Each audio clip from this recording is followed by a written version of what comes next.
Before getting into 2050, I'd like to first ask you how you've been. I'd like to know if you're still confused, uncertain, dazed, and slightly daunted about facing the future of the planet.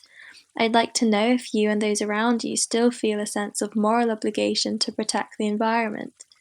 Or are you beginning to feel pessimistic about it all?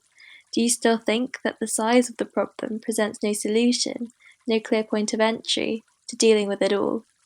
Do you still think that the solution to the climate crisis is one buried so deep in extraordinarily thick layers of science, behaviour, and bureaucracy? Has that sense of hopelessness grown to a point of inactivity, or are you still scrambling to do something, anything, even if you don't fully understand it all, to try and help in the fight? Or do you think we've already crossed the Rubicon? The anxiety and optimism, tinged with some bitter knowledge that not everyone cares and perhaps some things are just too far gone to alter, are emotions that have been carried through collectively into 2050, propped up by the younger generations who continue, perhaps futilely, perhaps achieving some end of success, to continue to campaign for nature and the rights she cannot fight for herself.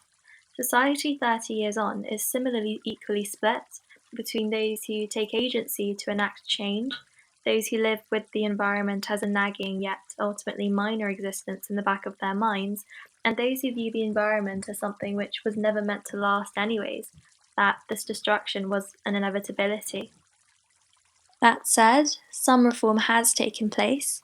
Governments have been pressured by lobby groups and activists to protect the environment, yet most effective changes have occurred on a local level rather than a national or international scale, where governments have spewed up promises to reach net zero carbon, yet little monitoring has been done on these pledges.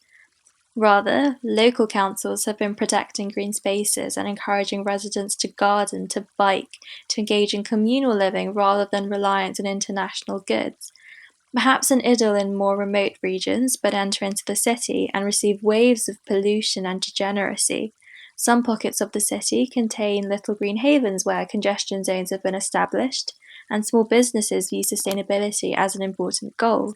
Yet, massive corporations continue to stake their place in the world of politics, and subsequently the environment.